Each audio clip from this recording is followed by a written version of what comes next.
Mercredi 2 décembre 2020. Eh bien, dans le sable mouvant que nous sommes, nous pouvons regarder en l'air et ici nous voyons de la lumière, des décorations qui font penser à l'Avent qui se prépare pour Noël. Et donc voilà que c'est tout vide ici à cette place, il n'y a personne. D'habitude ici c'est tout plein, les gens se retrouvent ici, ils vont au café, ils vont prendre des glaces en face et voilà, c'est un endroit où la vie sociale est typique à Hildenberg. Voilà, je voulais faire ces quelques images qui nous appellent à méditer, à se rappeler que nous sommes quand même. Oui, nous venons de voir donc toutes ces étoiles lumineuses qui sont déposées à la place de Hildenberg avec toutes les lumières, donc une belle décoration. C'est pas mal déjà, mais si on réfléchit à ce sont des ersatz, c'est pas du véridique, de l'authentique. Par contre, ici, avec les vaches, la vache et son veau, nous sommes dans l'authentique, nous sommes à la terre, nous sommes dans un endroit où la méditation peut être flagrante, tandis que d'où je viens, là, avec cet artifice, c'est donc artificiellement qu'on essaye de suivre une tradition quelque part et dont on ne connaît peut-être plus la raison. C'est un peu, si je peux faire la remarque pour comparer avec dans la Bible, quand nous voyons le départ du peuple en esclavage en Égypte qui affrontent toutes les difficultés pour fuir, et une fois qu'ils sont dans le désert, un endroit où tout va bien pour eux, et que le patron est allé parler à Dieu, et bien quand il revient, il voit que c'est le veau d'or. Tout le peuple adore le veau d'or. Et bien nous adorons le nouveau veau d'or, qui est bien sûr toute cette machinerie, toute cette technologie, toute cette chose sans fil, mais dont on ne voit pas que là derrière, il y a tout un drame diabolique de pollution qui sont irrecyclables, mais on essaye d'effacer ça devant nos yeux, donc la conscience n'est pas très présente. Donc, cette observation permet de nous faire comprendre que nous aussi, nous sommes dans le veau d'or dans ces derniers siècles, ces 2 derniers siècles, où l'évolution est donc d'une façon brillante, mais c'est du veau d'or, puisque ce n'est pas cohérent avec la vérité, c'est pas cohérent avec la réalité, l'authenticité. Tout est simplement fait pour la facilité, sans tenir compte des effets de toutes ces inventions qui sont diaboliques. Et donc le nouveau veau d'or, absolument présent aujourd'hui, vous l'entendez tous les jours, puisque le nouveau veau d'or, c'est bien la vaccination contre le Covid-19. Il y en a tellement de concurrents, des milliards doivent être produits, et ça va donner la solution. Et donc, si ça c'est du conscient, on peut bien dire que ce n'est pas possible. Un produit qui sort de labo et qui font eux-mêmes une sorte de concurrence l'un pour l'autre et qui ne dévoilent pas les secrets de leur fabrication, mais que tout homme avec une bonne conscience et une bonne délibération sait d'abord qu'on sait pas, que si le virus vient, c'est qu'il y a une raison. Si on a eu la peste, c'est parce qu'on n'avait pas d'hygiène et que toutes les crasses étaient mises sur la rue et que ce n'est pas le vaccin qui a sauvé l'épidémie. L'épidémie s'est endormie, les bactéries se sont mises en dormance puisque l'homme était quand même plus sensible et donc il y aura d'autres maladies qui viennent à la place, mais la maladie indique la cause de la maladie chez l'humain quand c'est une maladie épidémique humaine, et si c'est chez un animal, c'est spécifique pour l'animal, il y a à nous de le découvrir. Donc un virus en plus, et une fabrication faite dans des laboratoires qui n'a plus rien de biologique et qui sont maintenant les derniers, vont être tout à fait de la technologie qui n'a pas encore été pratiquée et dont nous allons jouer le Kobe si on accepte ce genre de sottise. Donc c'est vraiment là que je voulais faire un signe de méditer d'une façon saine pour voir exactement ce qui est vrai dans ce qui est vérité dans ce qui se passe et ce qui est faux dans ce qui se passe et ne pas se laisser prendre. On n'est pas des pions, on n'est pas des esclaves, mais on se fait esclave parce qu'on ne se relève pas. Alors je pense maintenant de vous mettre un peu dans une méditation en étant près des ruminants, parce que les ruminants ruminent. Et ruminer, c'est peut-être, pour nous souvent, on dit que c'est ressasser les ennuis d'avant et on rumine la mauvaise chose. Mais non, il remâche, si vous voyez. Donc ce qui est allé dans son premier estomac qui s'appelle la panse, avec un A, c'est ruminer, mais c'est aussi régurgiter dans la bouche pour remâcher. Donc alors si vous avez un problème que vous n'avez pas solutionné et qui émotivement vous poursuit, eh bien remâchez-le pour en sortir vraiment la vérité, la manière de pouvoir, après avoir absorbé ça, avoir digéré ça, pouvoir être libéré de ce fardeau et de nouveau être prêt à aimer votre vie, à ne plus être avec des menottes.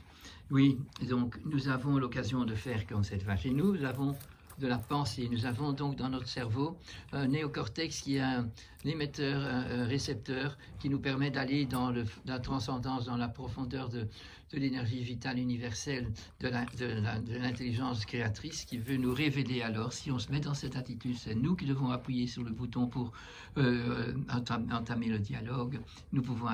donc méditer et ressortir avec une inspiration. D'ailleurs, c'est ce que je propose à tout le monde, de faire une inspiration à chaque fois que vous avez un problème qui vous surgit, que c'est une expérience vous fait du tort. Eh bien, inspirez avant de réagir comme un sauvage. Employez votre néocortex, mettez-le en marche plutôt que de vous laisser agir, votre cerveau reptilien ou plus primitif, poisson ou autre chose que vous devez pouvoir dompter. Et ça, c'est par la méditation, par l'inspiration, par la demande ou la réception d'une réponse. Là, méditons ici, vous voyez comme elle est en paix, elle rumine, et nous devons penser et savoir que si on a bien pensé, que nous allons avoir la paix parce que nous allons aller dans la recherche de la vérité et de trouver des moyens de solutionner le problème dans lequel on est, plutôt qu'en d'en être le prisonnier. Essayons de faire ce genre de choses beaucoup plus souvent, en se mettant dans des endroits, et celui qui médite peut aller partout, quelque part, mais il y a des zones, quand plus près qu'on est de la terre, plus près on est tellurique, mieux la méditation peut s'aider. Donc nous devons aussi savoir que quand l'homme s'est sédentarisé, lui le nomade, eh bien, il a pu commencer à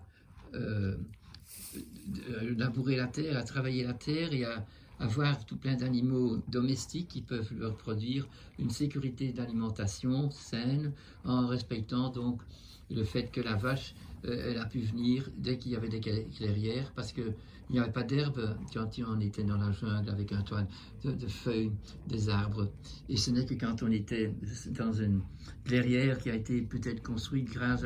à nos sangliers qui ont déraciné les arbres et permis alors de voir un ciel bleu parce que sinon on ne voit qu'un plateau, un toit vert. Et une fois qu'on a le bleu visible, ben c'est la direction vers laquelle nous devons aller, nous élever vers le but existentiel de notre existence en tant qu'être humain. Et donc, la vache c'est l'opposé, ce qui était terrestre, ce qui permettait d'avoir du bon fumier et de pouvoir accueillir le cheval, l'âne, les moutons, les chèvres, qui eux ces deux derniers sont bien sûr aussi des nomades, mais qui pouvaient donc habiter également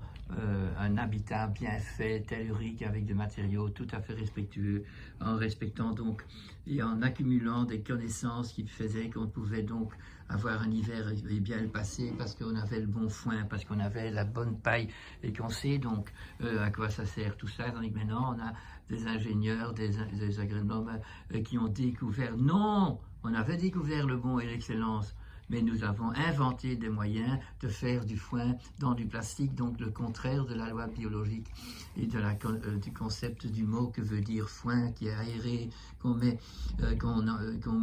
fait des ballots pas trop gros, qui sont transportables, mais qui sont surtout aérés, et puis qu'on les met dans des greniers telluriquement faits, pas avec du béton, pas avec du métal, avec du fer, pour ne pas avoir une cage de Faraday, et pour permettre donc à l'émanation éthérique du foin de continuer son chemin. Tout ça est perdu par les nouvelles inventions qui permettent d'aller à côté de la plaque et de ne plus être dans le recyclable, ne plus être dans l'amour partagé avec les plantes, les animaux et les humains, et également avec le monde minéral que nous avons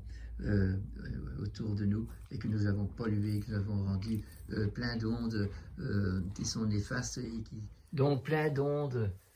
qui sont envoyées par notre technologie et qui font concurrence aux vraies ondes qui sont envoyées par la force créatrice, par cette énergie vitale universelle, et qui, elle, est toujours polie et bienveillante et qui fait la révérence devant l'invention de l'homme. Mais voilà, nous continuons à adorer, de faire un veau d'or de toutes nos inventions et nous nous occultons des conséquences parce que nous ne voulons pas être nous ne voulons pas accepter de devoir renoncer à tout ce que nous savons qui est malsain. Et donc beaucoup de choses sont comme ça, et ça va dans tous les jours. On ne sait pas ce qu'on doit manger, parce que si on réfléchit, eh bien, on doit vraiment retourner. C'est pas retourner, parce que nos ancêtres ne devaient pas choisir. Aujourd'hui, on doit choisir pour quelque chose d'élevé. Et donc renoncer à tout ce qui est malsain et tout ce qui est pas beau. Mais du temps où il y avait pas tout ce qui est disponible aujourd'hui dans les grands magasins et toutes les machineries que nous avons, il ne fallait pas choisir, on avait du bon lait, et à ce moment-là, on avait du bon beurre, et à ce moment-là,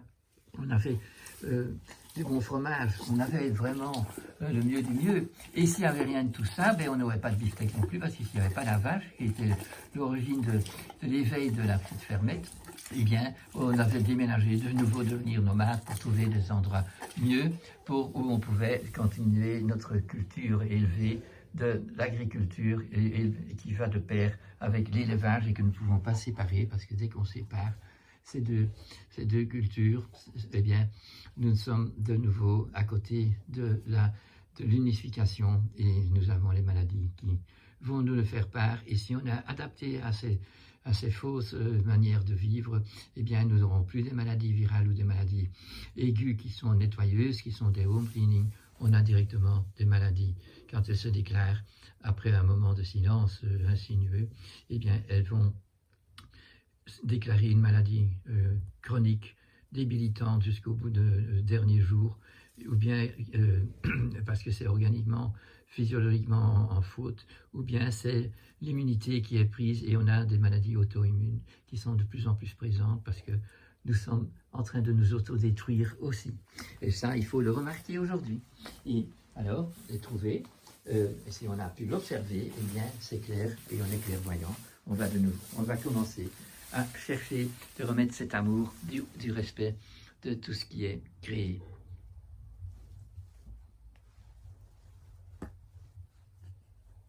Merci beaucoup de votre écoute.